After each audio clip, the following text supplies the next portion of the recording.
मनुष्य सृष्टि के बीज रूप परमात्मा पिता, मानव संस्कृति के आधार मूर्त राजयोगी और भव्य विविधताओं वाला कल्प वृक्ष का विस्तार, ये सभी प्रतीक है आध्यात्मिक जीवन चक्र का।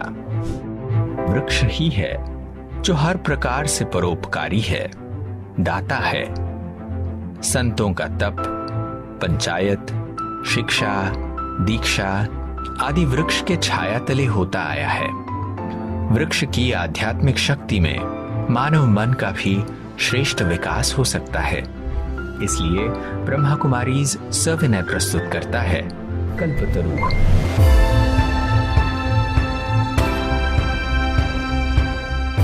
यह अभियान किसी भी वृक्ष रोपण अभियान से अलग है।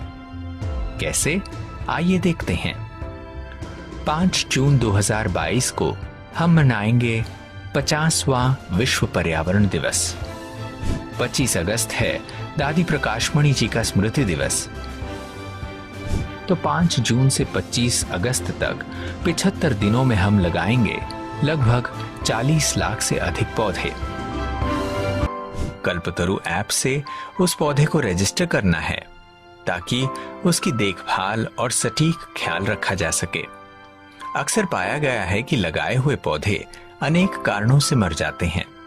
कल्पतरु की टीम आपको वैज्ञानिक और प्रैक्टिकल इंफॉर्मेशन से हर समय मदद करेगी। तो इस बार कल्पतरु के सहयोग से हम हमारे लक्ष्य में सफल अवश्य ही होंगे। कल्पतरु की सबसे खास बात है इसका आध्यात्मिक पहलू। जैसा कि आपको ज्ञात होगा ही कि हमारे वाइब्रेशंस का प्रकृति पर गहरा प्रभाव होता है, तो इसलिए परियोजना में व्यक्ति को हर पौधे के साथ एक विशेष गुण की गिफ्ट दी जाएगी। 75 दिनों तक उस गुण से संबंधित रचनात्मक एक्टिविटीज, छोटी छोटी कहानियां और क्लासेस, मेडिटेशन कमेंट्री आदि ऐप के जरिए पहुंचाई जाएगी। आइए सर्व के सहयोग से, हर एक के योग से कल्पतरु के इस प्रयोग को सफल बनाते हैं। योग युक्त लगाकर एक तरु सारे कल्प को सशक्त बनाते हैं।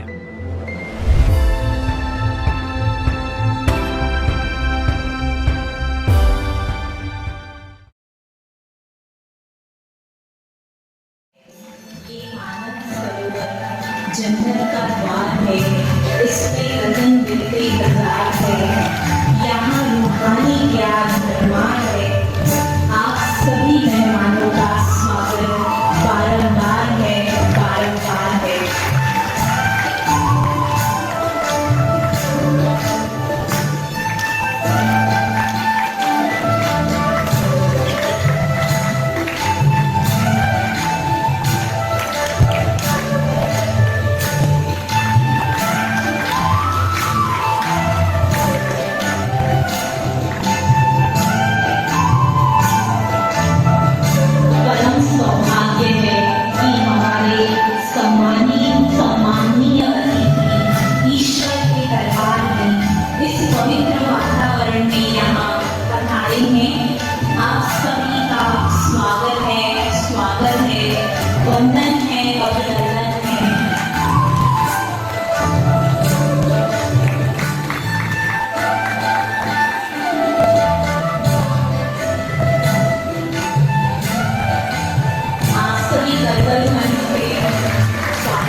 दिवस जिसको हम विश्व बंधुत्व दिवस के रूप में मनाते हैं, इन 75 दिनों तक ये पौधारोपण का जो महाअभियान का लक्ष्य है, पूरे भारत में, पूरे विश्व में जो ब्रह्मा कुमारी के 5,000 सेवा केंद्र, साथ ही 50,000 गीता पाठशालाओं के माध्यम से लगभग 40 लाख पौधे लगाने का लक्ष्य रखा गया है।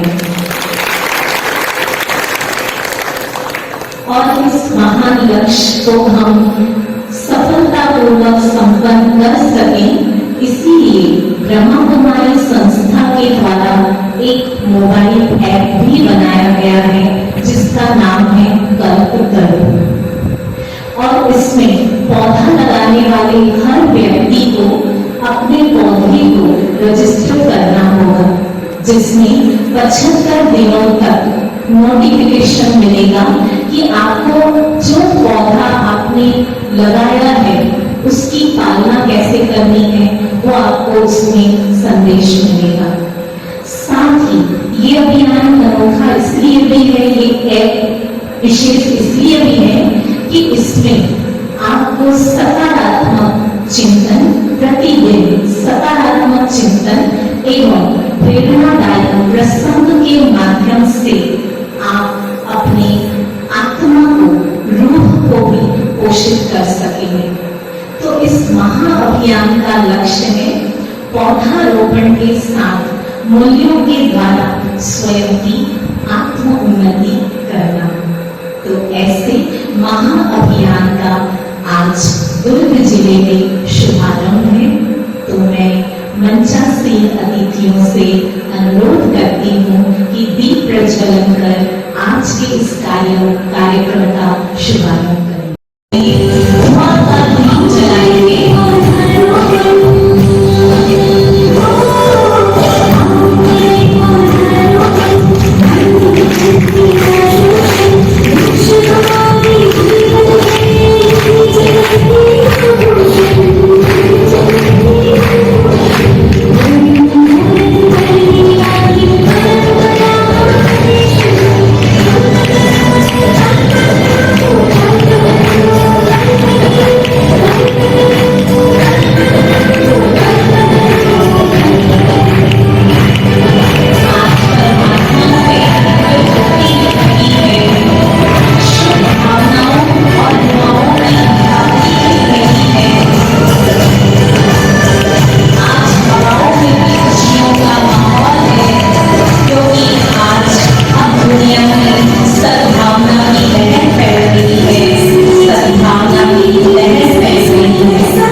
कुलपति परमपिता परमात्मा शिव बाबा और हमारे बीच मंच पर उपस्थित हमारे आज के अतिथि आदरणीय दादा MP लक्ष्मीकर जी, कुलपति कामधेनु यूनिवर्सिटी दुर्ग, और साथ ही हमारे आदरणीय डॉक्टर शरद पाटनकर जी,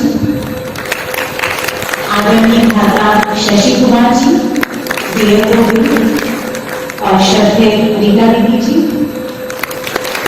और निजी रानू बहन और सभा में उपस्थित आप सभी प्रकृति प्रेमी, प्रभु प्रेमी, परम पिता परमात्मा की प्रिय संतान भाइयों और बहन। तो जैसा कि आप सभी का भी स्वागत है इस सभा में, तो एक बार अपने आप को स्वागत में अच्छे से ताली बजाएंगे। तो जैसा कि आज हम सभी ब्रह्मा कुमारी की ओर से जो कल्प कर्म प्रोजेक्ट शुरू किया गया है 5 जून से लेकर के 25 अगस्त तक, तो इसी प्रोजेक्ट का आज हम दुर्ग जिले में शुभारंभ करने जा रहे हैं। तो उसी के तहत आप सभी यहाँ पर पधारे।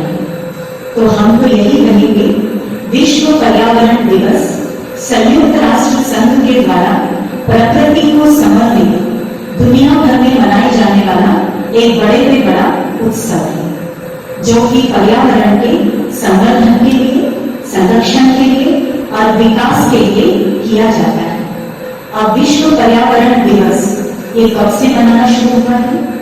1972 में संयुक्त राष्ट्र संघ की कॉन्फ्रेंस में 5 जून से 16 जून के दिन, और उस समय तय किया गया कि 5 जून को विश्व पर्यावरण दिवस के रूप में मनाया जाए।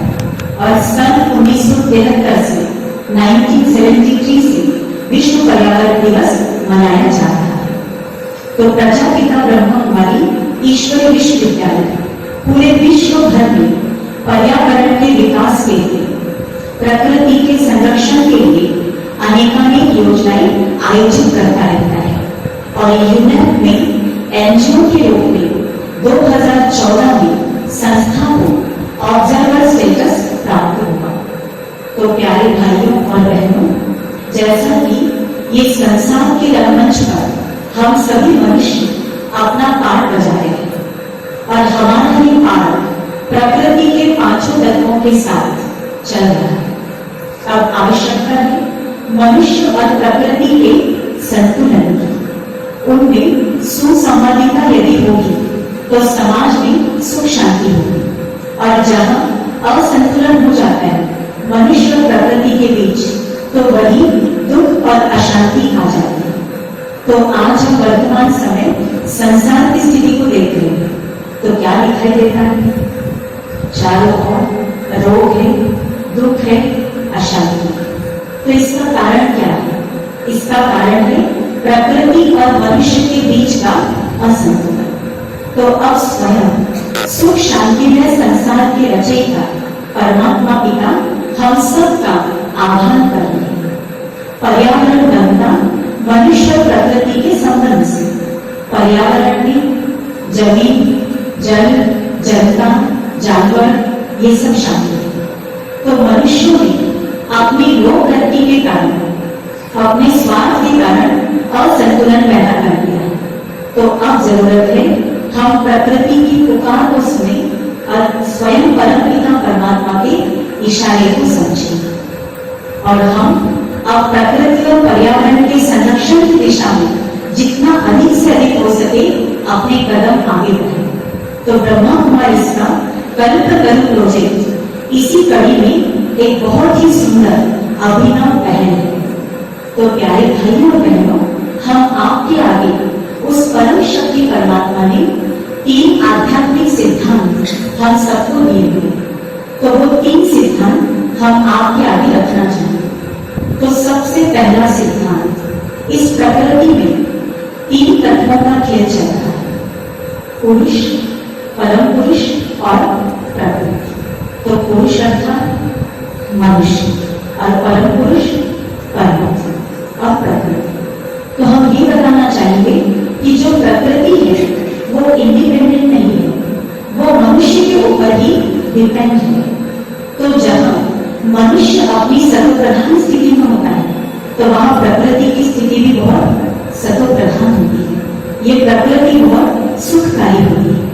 तो हम सब ने सुना हुआ है, जहां डाल डाल पर सोने की चिड़िया करती बसेगा, वो भारत देश है मेरा। तो ये इस भारत का उस समय का गायन है जबकि प्रकृति हमारी सब आवश्यकताओं को पूरा करती थी। जहां के लिए कहा जाता है कि गाय और शेर भी एक घाट पर पानी पीते थे, जहां के लिए कहते कि घी और दूध की नदियां बहती थी। तो ऐसा वो भारत का समय जिस समय स्वयं मनुष्य 100% प्योरिटी की स्थिति में था, उसके अंदर सिर्फ पॉजिटिविटी थी, किसी भी प्रकार की नेगेटिविटी रेंचक मात्र भी नहीं थी। तो मनुष्य की जितनी सतोप्रधान पवित्र अवस्था, तो उतनी प्रकृति की अवस्था भी पवित्र थी, सतोप्रधान थी। वहां कभी अकाल मौत नहीं होती थी, वहां कभी बाढ़, भूकंप, ज्वालामुखी आदि नहीं आता था। तो आप में से जो समझते हैं कि ऐसा समय फिर से इस भारत भूमि पर हम देखना चाहते हैं, वो जरा एक बार हाथ खड़े करें। सब देखना चाहते हैं तो अपने आप के लिए एक बार ताली बजाएं। तो देखिए हम सब ने हाथ तो खड़े कर दिए कि अब हम ऐसी दुनिया देखना चाहते हैं। तो बनाएगा कौन? हम। तो जहां हमारी सतोप्रधानता की स्थिति, हमारी प्योरिटी का प्रतिशत ऊपर उठता जाएगा, तो वहां दुनिया की स्थिति सतोप्रधान बन जाएगी। तो अब जरूरत है हमें स्वयं में परिवर्तन करना है। तो देखिए आज प्रकृति की स्थिति बिगड़ी क्यों है? क्योंकि जहां प्रकृति आवश्यकताओं को तो पूरा कर ही रही थी, पर मनुष्य के अंदर स्वार्थ भावना आ गई, लोभ बढ़ गया और उसने औद्योगिक क्रांति को बढ़ावा दिया। हमने बड़े बड़े उद्योग स्थापित कर दिए, उसके लिए जंगलों को काटना शुरू कर दिया, उससे फिर पानी भी प्रदूषित हो गया, हवा भी प्रदूषित हो गई।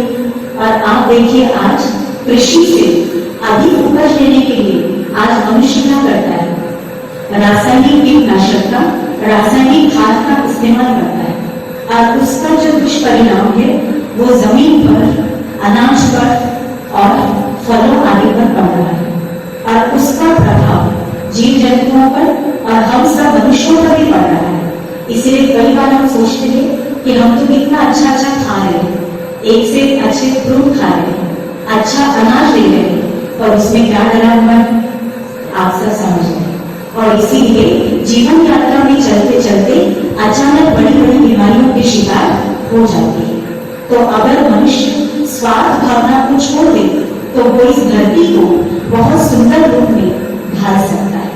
तो आवश्यकता है हमें अपने आप में परिवर्तन करना होगा। आप परमात्मा ने एक दूसरा आध्यात्मिक सिद्धांत बताया है जो बहुत महत्वपूर्ण है।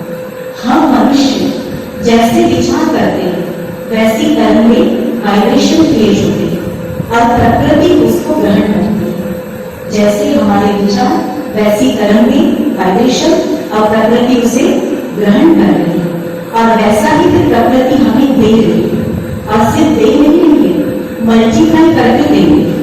तो अब हमारे विचारों का प्रकृति पर कैसे प्रभाव पड़ता है, हम आपको एक प्रैक्टिकल रिसर्च बताना चाहेंगे। जापान के एक बहुत बड़े साइंटिस्ट डॉक्टर मसारू इमोटो, उन्होंने इस पर एक प्रयोग किया कि हमारे विचारों की तरंगों का पानी पर क्या प्रभाव पड़ता है। तो उन्होंने जापान के ही फ्यूजीवारा डैम का पानी लिया और उस पानी का सैंपल जब उन्होंने चेक किया तो एकदम मैले धब्बे की तरह, यानी बहुत मैला पानी था। अब उन्होंने क्या किया, उस पानी के ऊपर थैंक यू लिख कर के चिपकाया, एक बोतल में भर दिया और ऊपर में क्या लिख दिया, थैंक यू, और उसको एक नॉर्मल टेम्परेचर पर ही रख दिया। अब हुआ क्या कि कुछ दिनों बाद जब उस पानी का क्रिस्टल स्ट्रक्चर देखा तो कैसा था, वो एक बहुत ऑर्गेनाइज वे में वो दिखाई दे रहा था, है ना। उसकी जो आणविक संरचना थी वो बिल्कुल बदल गई थी। अब उसके पश्चात उस कागज को निकाल दिया और उसके ऊपर एक पर चिपकाया मदर टेरेसा और उसी कॉमन प्लेस पर रखा।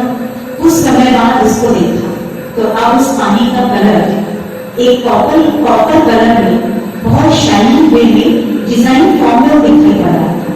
अब उसके बाद उसी पानी को उन्होंने ऐसी जगह रखा जहां मेडिटेशन म्यूजिक चल रहा था, फिर एक ऐसे प्लेस पर रखा जहां जापान के फोक डांस का म्यूजिक बज रहा था, और एकदम अलग अलग परिणाम उन्होंने पाए। अब लास्ट क्या किया, उन्होंने हिटलर का नाम लिख करके उस बॉटल पर चिपका दिया, और अब उसको देखा तो क्या देखने में आया, अब उसके जो अणु है एकदम बिखरे हुए, और देख करके लगता था फोटोग्राफ से जैसे कि कोई एटम बम फटा हुआ हो और एक धुएं का गुबार वहां भी दिखाई दे रहा था। तो उन्होंने क्या समझाना चाहा कि व्यक्ति जैसा सोचता है, जैसा बोलता है, तो वैसे वाइब्रेशंस पानी पर, हमारे आसपास की प्रकृति पर उसका प्रभाव पड़ता है। तो अब आप सोचिए, इस प्रकृति में 75 से 80% जल है, तो हम सब लाखों मनुष्य आत्माएं दिन भर में जो कुछ सोच रहे हैं, तो हम तरंगों के रूप में, वाइब्रेशंस के रूप में इस प्रकृति को दे रहे हैं, और अब प्रकृति को जो हम दे रहे हैं तो वही प्रकृति हमें रिटर्न करती है, और सो भी मल्टीप्लाई करके हमको देती है। अब हम इस पर एक छोटी सी घटना का जिक्र करना चाहेंगे, बिल्कुल साथ में, तो आपको क्लियर होगा कि प्रकृति कैसे हमारे साथ व्यवहार करती है, जैसा हम देते हैं उस अनुसार। एक वृद्ध व्यक्ति थे, वो रोज समुद्र किनारे जाते थे। अब वो अपने साथ कुछ दाने लेकर के जाते थे और समुद्री चिड़ियाओं को खिलाते थे। अब समुद्री चिड़िया का और उस वृद्ध व्यक्ति का आपस में इतना स्नेह प्यार हो गया, इतना वो घुल मिल गए कि अब वो चिड़ियाएं कभी उनके कंधे पर बैठती, कभी उनकी हथेली पर बैठती, इस तरीके से प्रतिदिन चलता। अब उस वृद्ध व्यक्ति के पोते अपने दादा से जिद कि कल जब आप समुद्र किनारे जाएंगे तो आप क्या करना, समुद्री चिड़िया के कुछ पंख लेकर आना, मुझे प्रोजेक्ट के लिए वो चाहिए। तो दादा ने तो पहले मना किया, पर पोती की जिद के आगे उनकी नहीं चली। उन्होंने कहा ठीक है, कल मैं जाऊंगा तो आपको पंख ला करके दूंगा। अब अगले दिन ये बुजुर्ग व्यक्ति दाने लेकर के पहुंचे। अब देखिए, समुद्री चिड़ियाएं उस व्यक्ति के सिर पर घूमती रही, ऊपर में मंडराती रही, पर आज एक भी चिड़िया उनके कंधे पर या हाथों पर आकर के नहीं बैठी। कारण उनके मन में कुछ भावना आ गई थी कि आज इनको पकड़ना है और इनका पंख निकालना है, तो उसको पहले टच कर दिया था, और इसीलिए वो पंछी भी, वो चिड़ियाएं भी आज उस व्यक्ति से दूर थी। तो कहने का मतलब, जैसे हमारे थॉट से, जैसी हमारी भावनाएं हैं, वैसा ही व्यवहार ये प्रकृति हमें दे रही है। तो प्यारे भाई और बहनें, हम सब ने अभी कोविड-19 के पीरियड में देखा, क्या देखा, चारों तरफ एक भय का माहौल था। तो प्रकृति को कैसे वाइब्रेशन दे रहे थे, भय के, और हम और आप सब जानते हैं कि उस भय के कारण भी कितनी अकाली मौतें हो रही थी। प्रतिदिन कितने लोगों की मृत्यु का समाचार मिल रहा था। तो उसका रीजन क्या था, कोरोना का जो डर था, वो भय ही कई लोगों को लेकर के गया, और जिनके अंदर भय नहीं था तो उनको कोरोना हो भी गया, तो भी उन्होंने उस बीमारी से लड़ लिया, और वो आज मौजूद है। तो कहने का भाव, भय के वाइब्रेशन उस पीरियड में हमने बहुत दी, पर अब हम यही कहना चाहेंगे कि अब प्रकृति को आवश्यकता है हम सब के सुख, शांति, खुशी और प्रेम के तरंगों की, वाइब्रेशंस की। तो हम में से कौन कौन ऐसा समझते हैं कि मैं निश्चित रूप से अब अपनी प्रकृति मां को बस खुशी दूंगी, शांति दूंगी, प्यार के प्रलोभन दूंगी। तो आज जो ऐसा महसूस करते हैं वो जरा एक बार हाथ खड़े करेंगे। सभी हमारे स्टेज पर गेस्ट जो बैठे उन्होंने हाथ में उठाया, सभी को देते। तो अब प्रकृति को खुशी, शांति के प्रकंपन देना, इसकी ही विधि है राजयोग मेडिटेशन। तो आइए अभी हम 3 मिनट में इस राजयोग मेडिटेशन का अनुभव करते हैं, अपने शुद्ध वाइब्रेशन देने।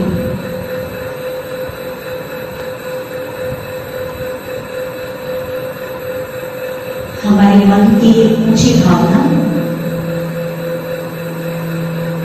प्रकृति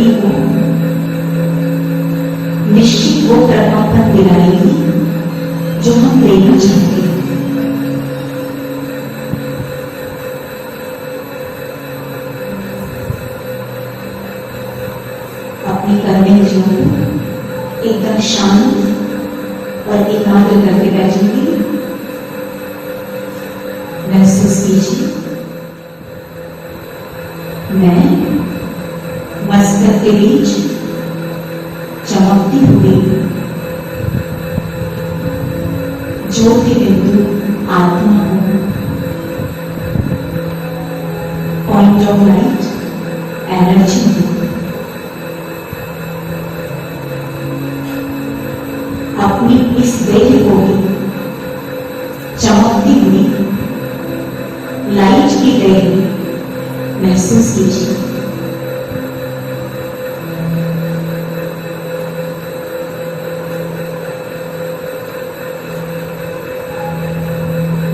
मैं लाइट का फरिश्ता हूं, एंजल हूं।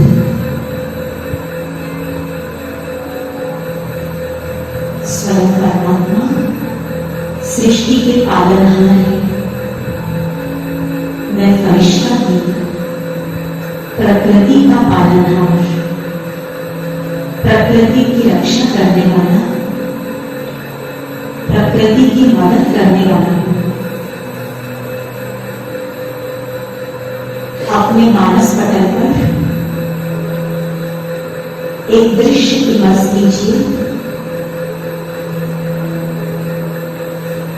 पृथ्वी ग्लोब मेरे सामने है।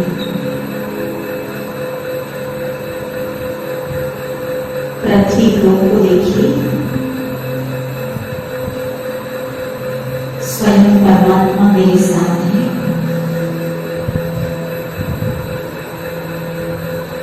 उनकी शक्तियां मेरे अंदर प्रकृति के कल्याण की भावना को प्रबल कर रही है।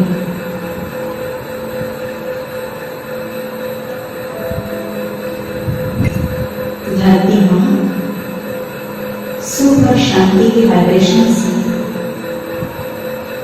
बहुत प्रसन्न हो रही है और मुझ फरिश्ते को आशीर्वाद दे रही है। मैं सदा तुम्हारी पालना करती रहूंगी। मैं फरिश्ता धरती मां का दिल से शुक्रिया अदा करता हूं।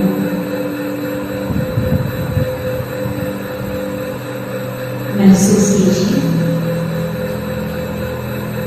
परमात्मा की दिव्य किरणें मुझ फरिश्ते से जल तत्व तक पहुंच रही है। नदियां, सागर मेरे पवित्र प्रकंपनों से शुद्ध होते जा रहे हैं। उनका पानी निर्मल हो रहा है। जल तत्व प्रसन्न होकर मुझे आशीर्वाद दे रहा है। मैं तुम्हें सदा स्वस्थ रखूंगा। अब मैं फरिश्ता इस विशाल आकाश तत्व को देख रहा हूं। आकाश तत्व में छत्र छाया बनकर हमारी पालना की। हे आकाश तत्व, आपकी ही तरह मैं भी संसार के समस्त मनुष्यों और प्राणियों के प्रति विशाल दिल बनकर सिर्फ दया और प्रेम की भावना रखूंगा। आकाश तत्व भी मुझे वरदान दे रहा है। मैं सदा तुम्हारी छत्र छाया बनकर रहूंगा। मेरी शक्तियों के प्रकंपन प्रकाश किरणों के रूप में इस वायुमंडल में फैल रहे हैं। वायु तत्व शुद्ध, हल्की, शांत हो रही है। तत्व भी मुझे आशीर्वाद दे रहा है। मैं सदा तुम्हें प्राणवायु, शुद्ध प्राणवायु देता रहूंगा।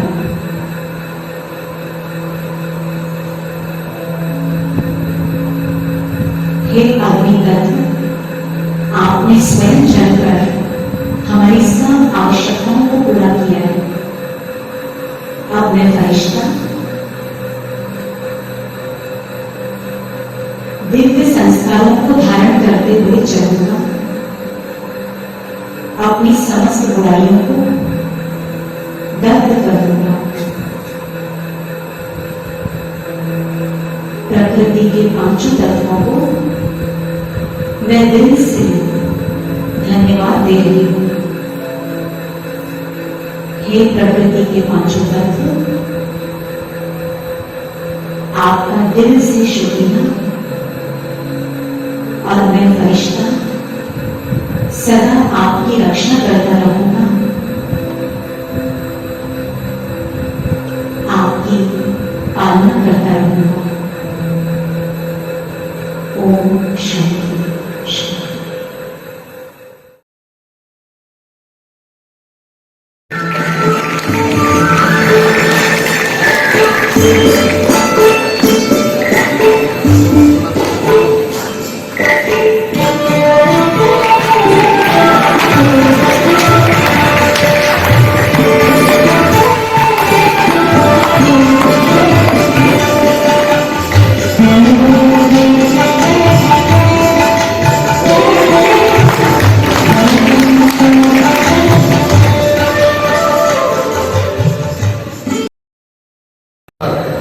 हमारे बीच उपस्थित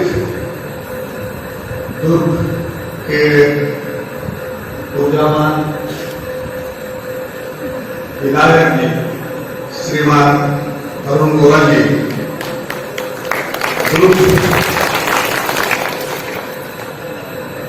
नगर पालिका के अध्यक्ष आदरणीय पाटलीवाल जी,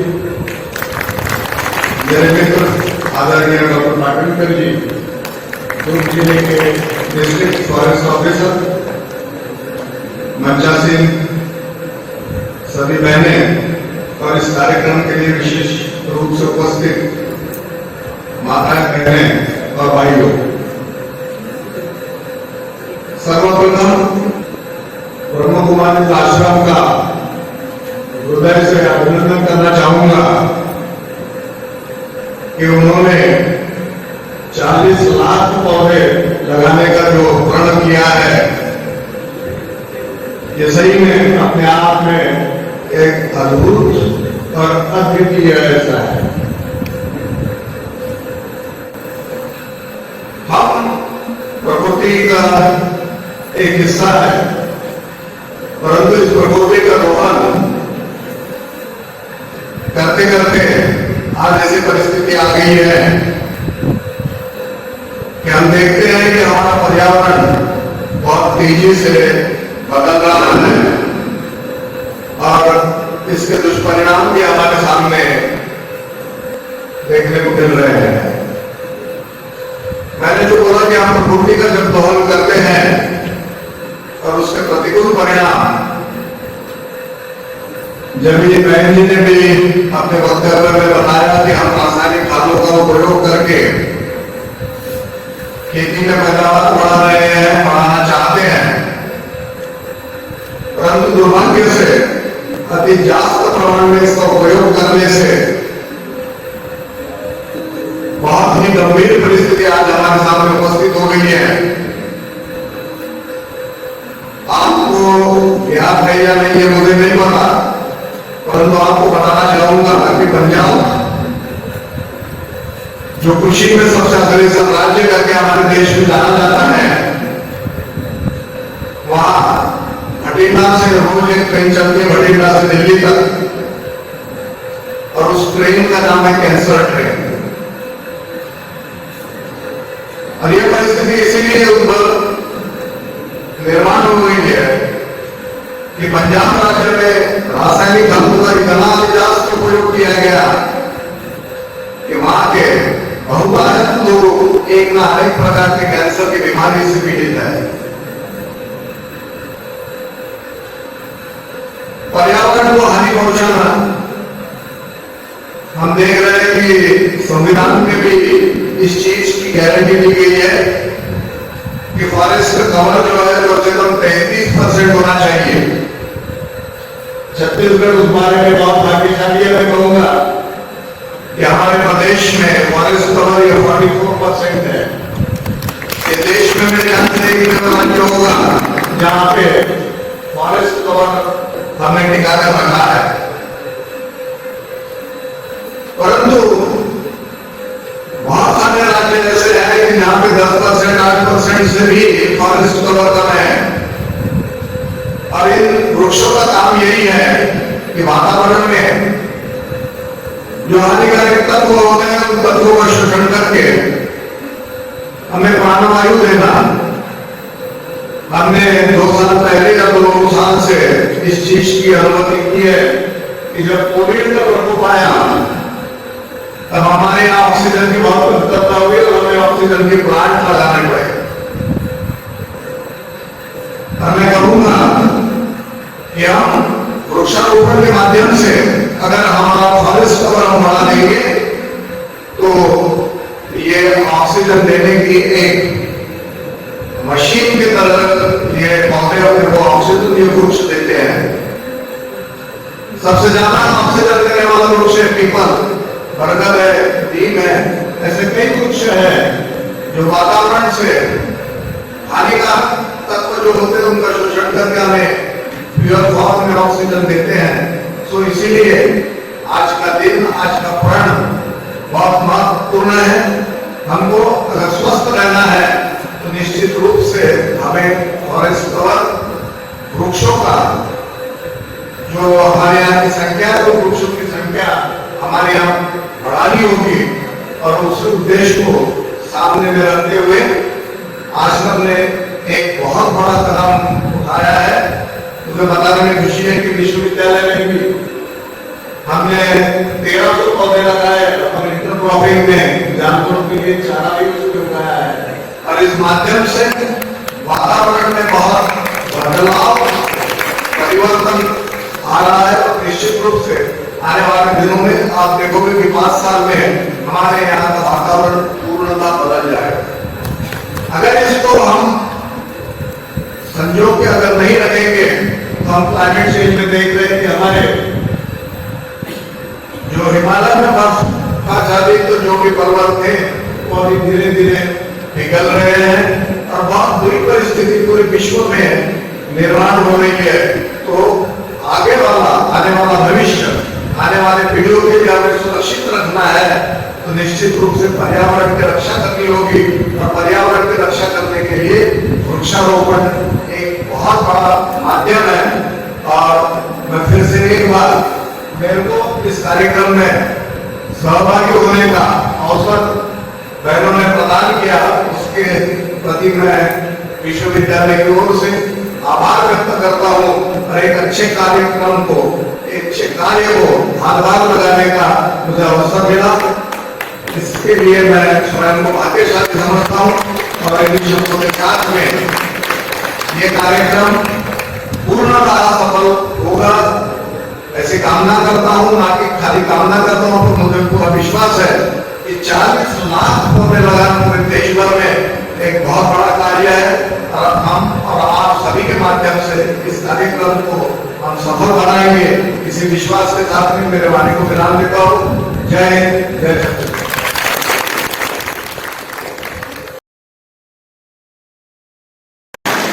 छत्तीसगढ़। और भ्राता धीरज बागलीवाल जी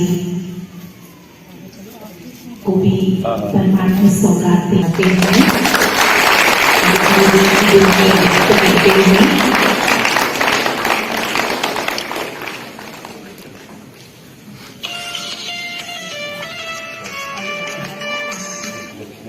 भ्राता दक्षिण जी प्रदान कर रहे हैं।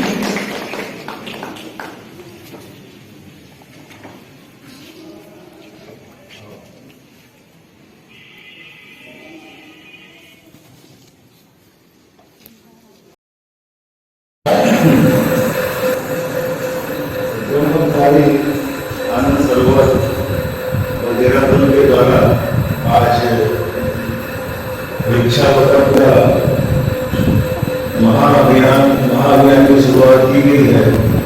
उसके लिए मैं बहुत धन्यवाद देता हूँ। जैसे कि अभी हमारे कुलपति महोदय ने बताया लक्ष्मीधर जी ने कि पूरे प्रदेश में लगभग 40 लाख वृक्ष लगाने का लक्ष्य है ब्रह्मकुमारी आश्रम के दौरान। ये बहुत ही खुशी की बात है और इसकी जितनी प्रशंसा की जाना सबसे कम है। आज के इस अवसर पर हमारे बीच में उपस्थित हैं महापौर श्री देवलाल जी, हमारे कुलपति दक्षिणाधर जी, रामजन्म विश्वविद्यालय, हमारे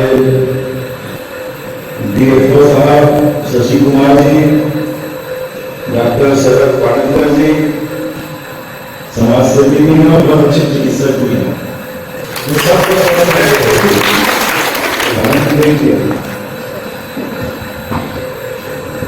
और हमारी रीटा बहन यहाँ पर बैठी हुई है, भोपाली दीदी हैं जो निरंतर सामाजिक कार्यों को ब्रह्मकुमारी आश्रम के माध्यम से अंजाम देने में लगी होती है। सोनी जी सही वृक्ष लगाना बहुत जरूरी है, पर्यावरण में संतुलन बनाए रखने के लिए। और हम लोग देख रहे हैं कि जिस तरीके से कई वर्षों से वृक्षों की जो कटाई हुई है, जिसके कारण पर्यावरण में प्रदूषण की स्थिति निर्मित हो गई। अभी आप देखिए कितनी गर्मी थी, इतनी गर्मी को हम लोग डॉक्टर साहब इस बार बहुत ज्यादा गर्मी है। कल की बारिश ने बता दिया इतनी ज्यादा गर्मी थी, असहनीय हो गई, बहुत ज्यादा हम लोग गर्मी देखे पर ज्यादा ही गर्मी थी। और इसकी वजह है कि वृक्ष पर नहीं हुआ, तापमान में जो वृद्धि हुई है और ओजोन की परतों में जो कमी आई है, वो सब पर्यावरण में असंतुलन की स्थिति के कारण। इसलिए पर्यावरण को संतुलन बनाए रखने के लिए जरूरी है कि हम ज्यादा से ज्यादा वृक्ष लगाएं, न केवल लगाएं बल्कि उसकी रक्षा भी करें। एक व्यक्ति एक पेड़, जिस तरीके से हम बच्चे का लालन पालन करते हैं, ठीक उसी तरीके से वृक्ष का हम करते हैं। ये सोचकर कि हमारा बच्चा है तो फिर आप देखिए कैसे वृक्ष बड़ा होता है, इसका भी लालन पालन ठीक उसी तरीके से किया जाना चाहिए जैसे कि हम अपने बच्चों को करते हैं। तो आज यहाँ आने का अवसर मिला और ये जो कार्यक्रम है ये हमारे सभ्यता और संस्कृति का भी महत्वपूर्ण अंग है, वृक्ष लगाना। तो इसलिए ज्यादा से ज्यादा वृक्ष लगाने का संकल्प हम लोग यहाँ से लेकर जाए। मेरे को मालूम नहीं था कि हम लोग को लेकिन जब मुझे पता चला कि यहाँ हमारे सभी दुर्ग के प्रमुख जन और दुर्ग से आसपास के सभी लोग आए, डॉक्टर पाटिलकर जी आए हैं, कुलपति जी आए हैं और शशिकांत जी आए हैं। शशिकांत जी से मुझे कहा था कि ज्यादा से ज्यादा वृक्ष लगाने की योजना बनाई क्यों पाटिलकर, ज्यादा से ज्यादा हम लोग लगाए, वृक्ष नहीं कटने लगते बल्कि हम लोग लगाए। इस बात का हम लोग हमारे जो विभाग है वन विभाग आपका वो इसमें बहुत सजग है। आपने बताया कि लगभग 44% जो क्षेत्र है वहाँ अच्छा नहीं है, इससे बहुत लोगों की जीविका भी चल रही है। कई चीज के काम आता है, इसमें वृक्ष लगाना बहुत जरूरी है। मैं आज के इस अवसर पर आप सबका स्वागत करता हूँ कि आप सब लोग वृक्ष लगाने के लिए यहाँ पर उपस्थित हुए। लगभग 200 पेड़ आज हम लोग यहाँ पर लगाएंगे।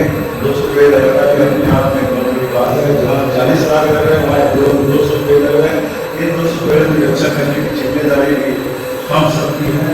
मैं बहुत बधाई और शुभकामनाएं देते हुए और हमारा ये प्रयास होना चाहिए कि हम ज्यादा से ज्यादा वृक्ष लगाएं और उसकी रक्षा भी करने की।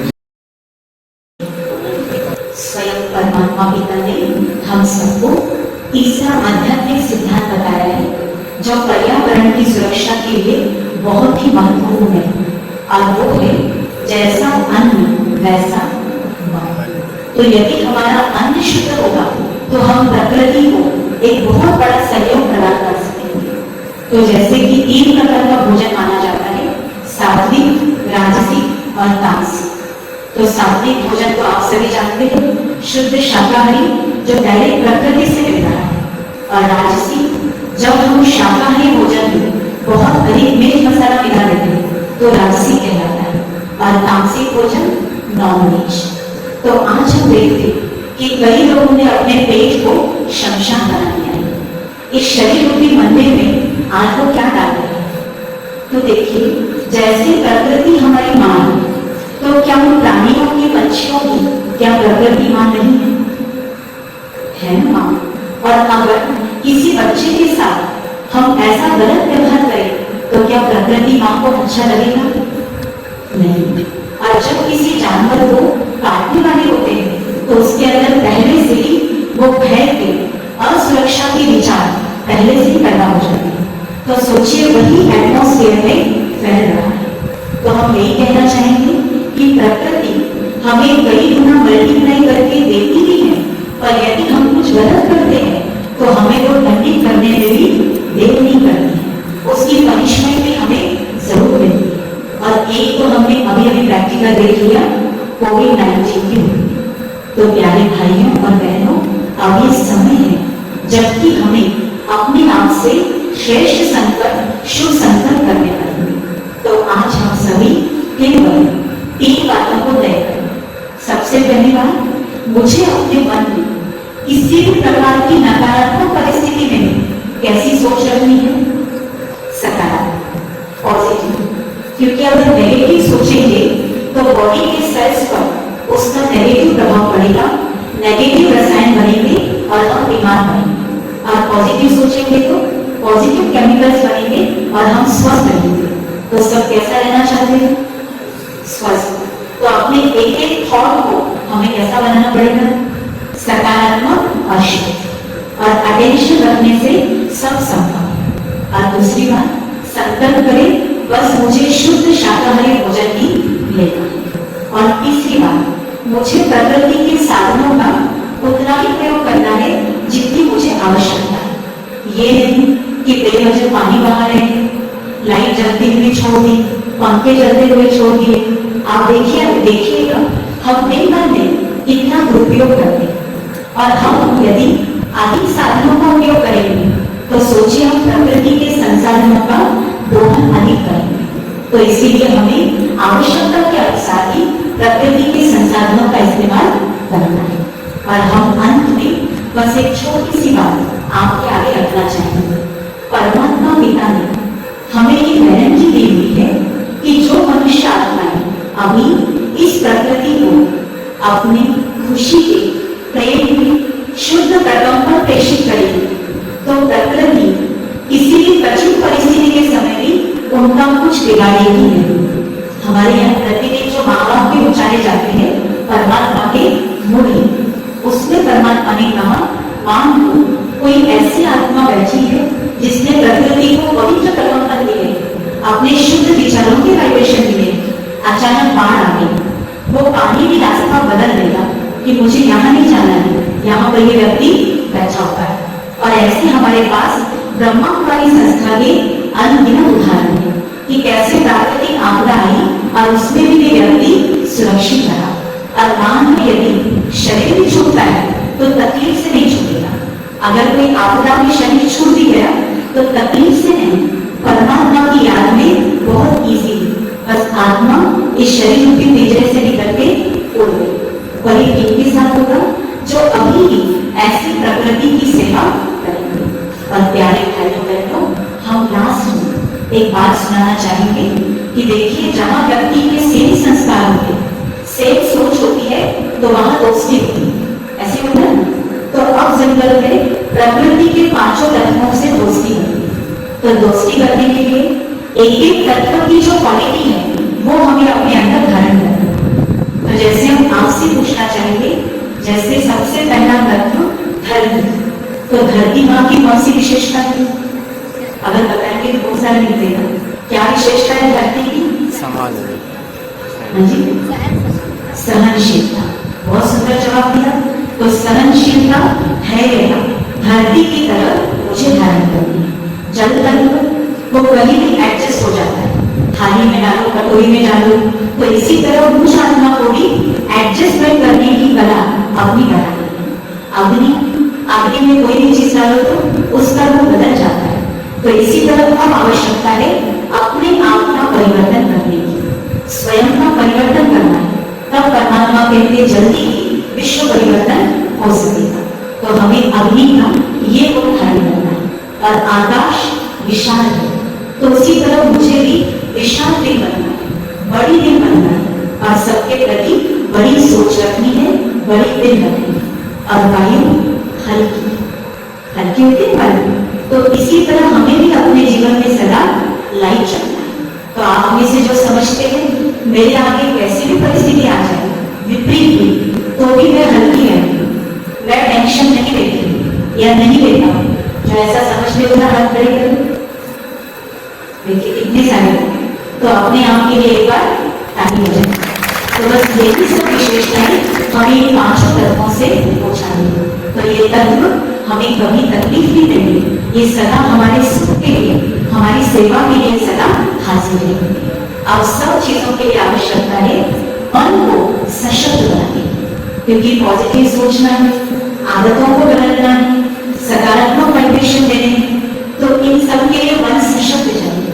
और मन को सशक्त बनाने की विधि है राजयोग मेडिटेशन, जो बहुत सहज विधि है, जो ब्रह्मा कुमारी संस्था में सिखाई जाती है। इसके लिए कोई चार्जेस नहीं लगता है, सिर्फ थोड़ा सा समय देना होता है। अच्छा, इन शब्दों के साथ ओम शांति।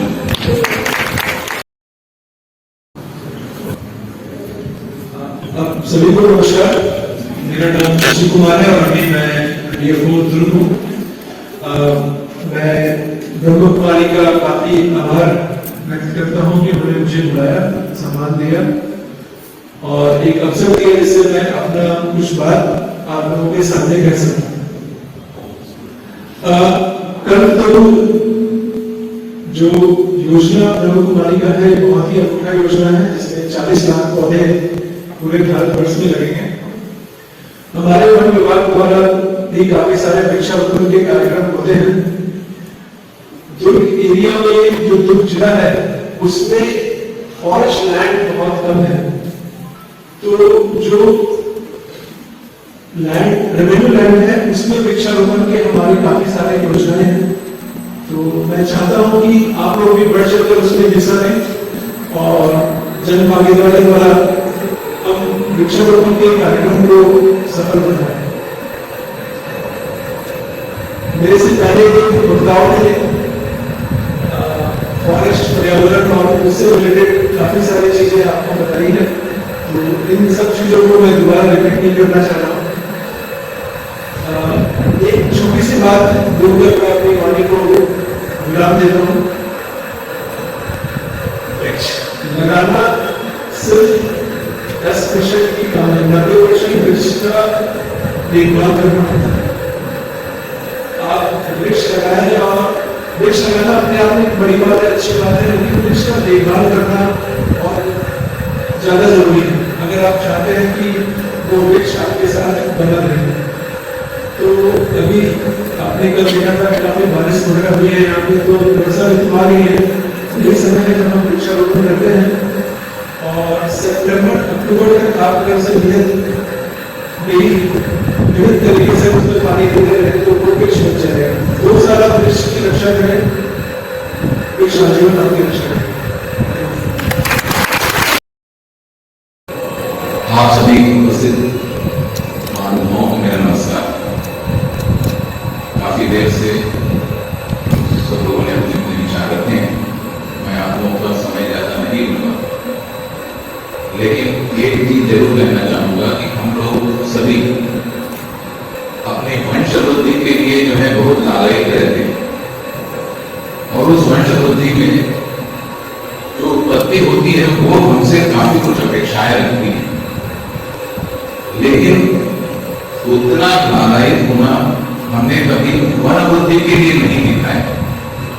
यदि हम वन वृद्धि के लिए उतने प्रयास करें जिस जिसमें वन हमसे कुछ नहीं मांगते, सिर्फ थोड़ा सा पानी और ईश्वर की कृपा से उनको सूर्य की रोशनी जो है वो वैसे ही मिल जाती है। तो यदि हम ये दो चीजों का अगर ध्यान रखते हैं तो वंश वृद्धि से ज्यादा यदि हम वन वृद्धि की तरफ ध्यान देंगे तो उसका फायदा हमारे वंश को मिलेगा, हमारे परिवार को मिलेगा, हमारे समाज को मिलेगा, हमारे राष्ट्र को मिलेगा, सारे विश्व को उसका फायदा मिलेगा। तो यदि हम वन वृद्धि की तरफ ध्यान दें तो वो ज्यादा बेहतर रहेगा। और अभी बोला जी चले गए, मैंने महापौर जी से बात कर रहा था कि जो भी भविष्य में भवन निर्माण होते हैं तो कम से कम वहां पे कुछ ऐसी योजना की जाए कि उनको जो है वो एक वृक्ष कम से कम लगाने का आग्रह किया जाए, ताकि उनको जब भी बिल्डिंग परमिशन लगाने की अनुमति दी जाती है तो उनको जो है एक वृक्ष लगाने के लिए प्रेरित किया जाना चाहिए, या फिर उनके ऊपर में उसका कोई बंधन रहना चाहिए। तो ये आज का जो कार्यक्रम है ये अत्यंत ही अनूठा कार्यक्रम, अनूठी संस्था और महान उद्देश्यों को लेकर किया गया ये आयोजन है। इसके लिए मैं अपनी तरफ से ढेर सारी शुभकामनाएं देता हूँ। और मैं जब जब ब्रह्मा कुमारी जी के कार्यक्रम में आता हूँ, यहाँ पे आता हूँ या कभी बेलावाड़ी के कार्यक्रमों में मैंने गया है, जिस तरह से निस्वार्थ यहाँ पे लोग काम करते हैं वो निश्चित रूप से प्रेरणादायक है। मैं आप सभी लोगों का हृदय से आभार व्यक्त करता हूँ कि आपने जो मानव सेवा के लिए जो अपना कार्य करते हैं, समय देते हैं, उसके लिए आप निश्चित रूप से धन्यवाद के। और मैं आप सभी को पुनः एक बार धन्यवाद देता हूँ कि आप लोगों ने मुझको यहाँ पे आमंत्रित किया। और आप सभी लोगों को मैं आग्रह करूंगा कि एक वृक्ष निश्चित रूप से लगाएं, उसकी देखभाल करें। जैसा ही उन्होंने बताया कि कल्पतरु ऐप जिसमें डाउनलोड किया जा सकता है और उसके मार्फत हम ये देख सकते हैं कि कहाँ पर किस जगह पे कितने पौधे लगाए गए, उनका विकास कैसे हो रहा है, और हमने जो पौधा लगाया हुआ है उसका विकास किस तरह से हो रहा है। तो ये एक निश्चित रूप से अनूठी बात है, जिसके लिए जो है उनको फिर से पुनः साधुवाद, धन्यवाद। ओम शांति। तो आज के इस विशेष कार्यक्रम विश्व पर्यावरण दिवस, इस कार्यक्रम में पधारे हुए हमारे अतिथि महोदय धन्यवाद देते हैं। हमारे प्रतिष्ठित विधायक आदरणीय अरुण मोरा जी और आदरणीय धीरज बागरीवाल जी, आदरणीय दक्षिणकर जी, और हमारे साथ जो सभा में जो हमारे साथ मंच में उपस्थित हैं दुर्ग शहर के डीएफओ आदरणीय शशि कुमार जी और आदरणीय डॉक्टर पाटनकर जी, आप भी इस ब्रह्मा कुमारी संस्था से जुड़कर 5 दिवसीय राजयोग मेडिटेशन करके अपने जीवन को और अच्छा बनाएं और स्थूल पौधों के साथ अपनी आत्मा रूपी पौधे रूह की भी पालना करें। इसीलिए नाम ही है कल्प तरु। तरु यानी वृक्ष और रूह यानी आत्मा। तो वास्तव में ब्रह्मा कुमारी ने ये चैलेंज क्यों स्वीकार किया कि हम सारे भारत में 40 लाख पौधे लगाएंगे, क्योंकि इसके पीछे राज ये था कि हम न सिर्फ स्थूल पौधे की पालना करेंगे लेकिन अपनी रूह की भी पालना करेंगे। स्थूल पौधे को रोज पानी देंगे तो इस आत्मा को भी प्रतिदिन 15 मिनट राजयोग का पानी देंगे। तो जो सभा में उपस्थित हमारे प्यारे भाई बहन हैं और जो 15 मिनट रोज राजयोग का पानी देंगे वो भी कृपया हाथ उठाएंगे। जो नए आए हैं हम उनसे हमारा निवेदन है, जो कलर ड्रेस में दिख रहे हैं, नए पहली बार आनंद सरोवर में आएंगे। कलर ड्रेस वाले भी हाथ उठाएंगे जो 15 मिनट राज्यों का पानी। देखिए दो हमारे सामने कामदेव यूनिवर्सिटी के हैं जो हाथ उठा रहे, इनके लिए आप जोर से ताली बजाएं। और जो भी 15 मिनट राज्यों का पानी दे सकते हैं आत्मा रूपी पौधे को, वो हाथ उठाइए। कलर ड्रेस वाले, क्योंकि बीके तो देते हैं रोज। तो देखिए अगर आप इस रामजीव का पानी अपनी आत्मा रूपी पौधे को देते हैं, तो जैसे पति बहन जी ने कहा ना, जल क्या कहता है, मैं सदा आपको स्वस्थ रखूंगा। और अग्नि क्या करती है, विकारों को दग्ध करती है। तो आज हम सब ये संकल्प लें, ये प्रतिज्ञा करें कि हम 75 डेज कैसे भी करके, चाहे सेंटर में आके, चाहे यूट्यूब के द्वारा, चाहे किसी भी माध्यम से राजयोग का पानी अवश्य अपनी आत्मा को रोज प्रदान करेंगे और तन से भी और मन से भी स्वस्थ रहेंगे। इन्हीं आशाओं के साथ आप सबको बहुत बहुत बहुत धन्यवाद। ओम शांति।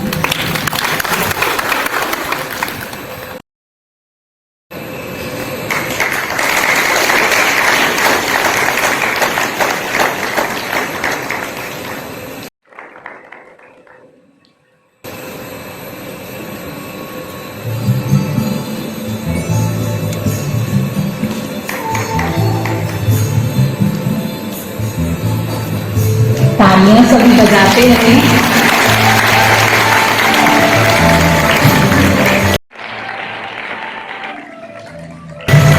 आपका स्वागत है, सम्मान है और दिल से आभार है। और हमारी पूरी इच्छा है कि आप यहाँ सदा बारंबार पधारते रहें। अब इसके पश्चात अभी पौधा वितरित करेंगे। जिनको बैच मिला है,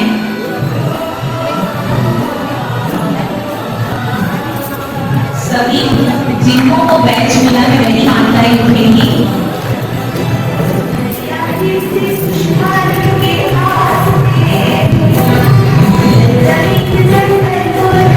ईश्वर भाई और आशीष भाई भी आएंगे, सबसे पहले आ जाएंगे ईशु भाई, आशीष भाई। जो सबसे छोटे बच्चे हैं इनके लिए थोड़ा ताली बजाएंगे सभी।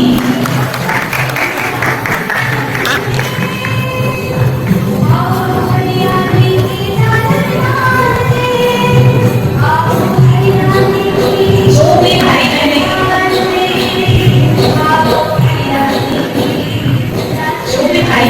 पौधा ले रहे हैं वो नीचे चल करके मोबाइल ऐप कल्पतरु ऐप डाउनलोड करेंगे। कोई भी ऐसे ही नहीं जाएंगे, क्योंकि आपका ये पौधा रोपण तभी सफल होगा जब आप ऐप पे अपने पौधे को रजिस्टर करेंगे। तो आप रजिस्ट्रेशन की पूरी प्रक्रिया नीचे हमारे सेवाधारी भाई बहन बैठेंगे, उसे समझ लेंगे। सभी भाई बहन जो पौधा ले रहे हैं वो ध्यान दें, नीचे अपने मोबाइल में पौधे को रजिस्टर करेंगे और 75 दिनों तक उसका अपडेट उसमें डालते जाएंगे। नीचे आपको विस्तार से जानकारी दी जाएगी।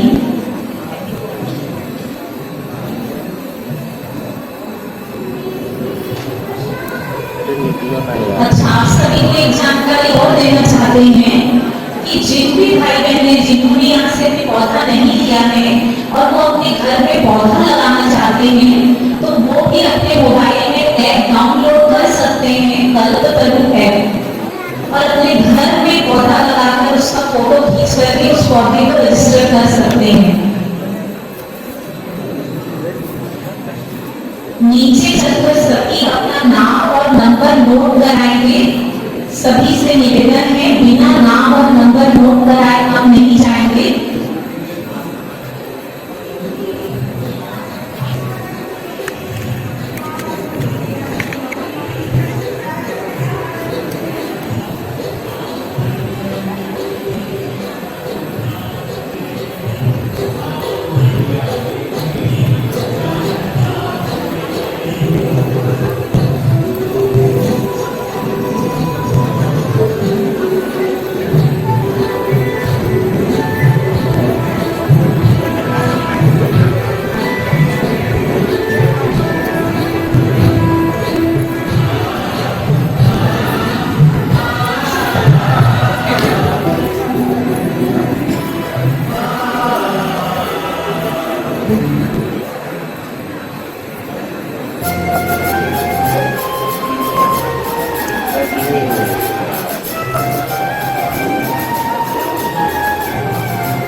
सभी जो भी पौधे ले रहे हैं, सभी नीचे दाऊद भाई को अपना नाम और फोन नंबर नोट जरूर कराएंगे।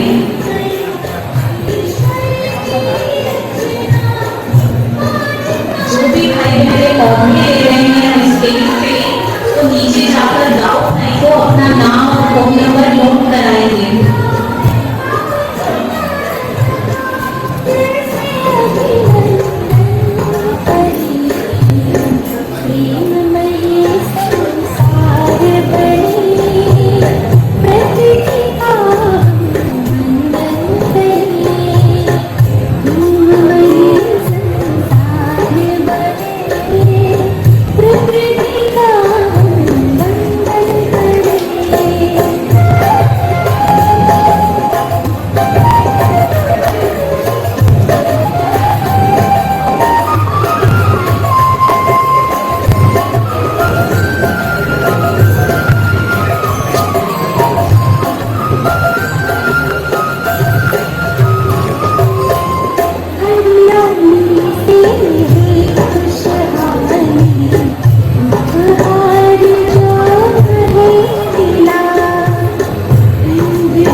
सुंदर दृश्य लग रहा है। सबका प्रकृति के प्रति प्रेम दिखाई दे रहा है और ये जो पौधा आप सभी को वितरित किया जा रहा है, ये आदरणीय भ्राता शिशिर कुमार जी DFO के माध्यम से निःशुल्क प्रदान किया जा रहा है। सभी इस पौधे की बहुत प्यार से पालना करेंगे और नीचे जाकर के सभी मोबाइल ऐप जरूर डाउनलोड कर लेंगे।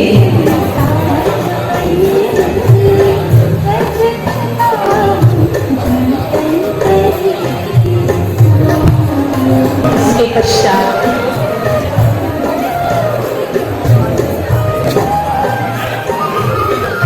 पश्चात हमारे अतिथिगण भी नीचे चल करके पौधारोपण करेंगे।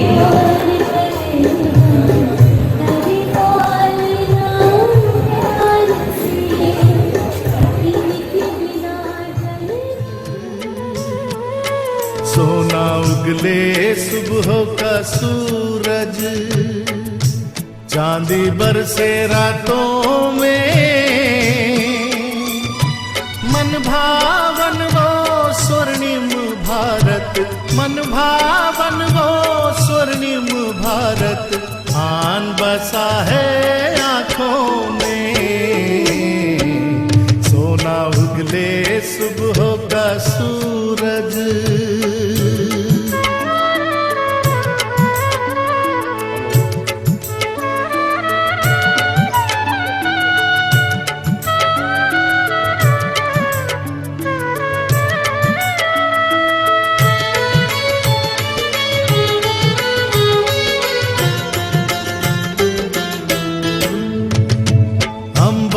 सागर धरती अपनी ही फुलवारी, पांचों तत्व हमारे होंगे सेवाधारी।